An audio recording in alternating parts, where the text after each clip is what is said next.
Alors, bonjour et bienvenue dans cette suite de vidéos consacrée ici à l'apprentissage ici de React à travers ici la conception de cette application qui est un like site e-commerce. Dans l'épisode précédent, on avait réussi à créer ici la page qui listait ici les produits avec ici le menu Mon nos produits. Ce que je vais faire aujourd'hui, c'est que je veux qu'on puisse avoir ici deux modes d'affichage des produits. Je veux qu'on puisse afficher les produits sous cette forme, c'est-à-dire sous forme de grid pour l'instant, et aussi qu'on puisse afficher les produits sous forme ici de liste, de telle sorte que les produits soient sous forme de liste. Voilà un peu l'idée. Donc, pour ce faire, on va retenir ici dans le code et on va un peu réfléchir à ce qu'on doit faire. Donc, on va fermer ça. On va venir au niveau de notre arborescence principale, SRC, page, product, et on va ouvrir la composante, la page product.jsx. On voit que cette page product, elle contient ici la composante product list qui rend ici plutôt toute cette liste ici de commandes. Et ce que moi je veux, c'est d'avoir ici la possibilité ici d'avoir ici deux modes d'affichage. Donc je me dis que vu que je vais avoir la possibilité ici d'avoir deux modes d'affichage, il va falloir que je crée ici une variable qui va me permettre de savoir quel mode est actif ou quel mode doit être activé. Donc, pour connaître ici le mode d'affichage qu'on va vouloir faire, on va vouloir gérer ici un état. Donc l'état qui va permettre de jongler ici entre les différents modes d'affichage. Donc on va créer ici un gestionnaire d'état avec ici le useState. On va lui dire que ça sera ici display mode. Et on va dire que ça sera égal ici. On va avoir une méthode set display mode. On va dire qu'elle va être égal ici à useState. On va utiliser ici le hook useState. Et on va dire que par défaut, ça sera ici sous forme de grid. On dira que le mode, par défaut, ça sera le mode grid. OK.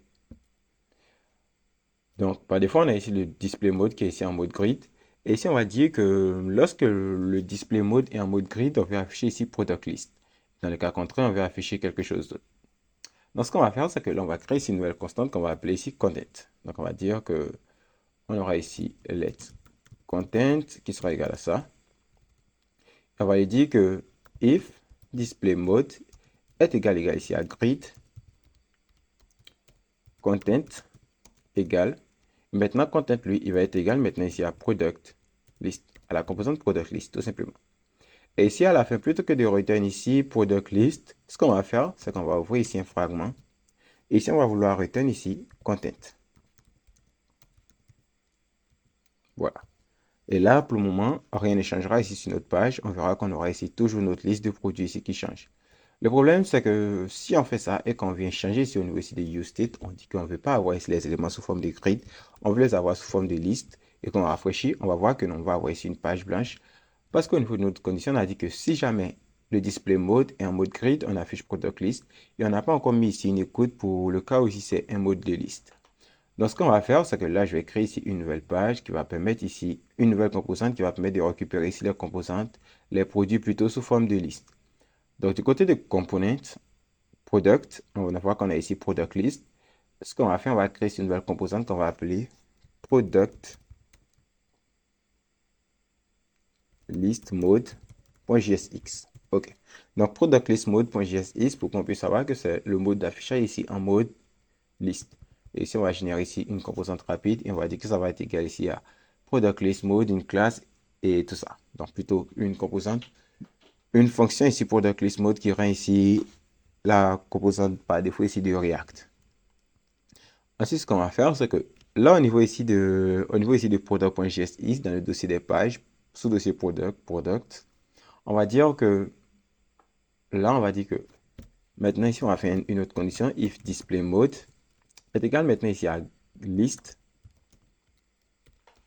Alors, content va être maintenant égal ici à product list mode. Et product list mode, vous ne devez pas oublier ici de l'importer ici en suivant ce chemin. Il provient ici de component product list mode si jamais vous suivez la même arborescence que moi. Donc, si on fait ça et qu'on enregistre et qu'on retourne ici sur notre interface, on voit que lorsqu'on est en mode ici list, on a ici le product list mode qui apparaît. Et si on revient ici en mode grid, on voit qu'on a ici les produits qui apparaissent ici sous forme de grid. OK. Donc, vu qu'on a déjà fait ici un setup parfait ici pour les produits ici qui sont sous forme ici de grid, on va maintenant s'attaquer ici au mode list. Donc, on va mettre ici product list mode ici à list initialement.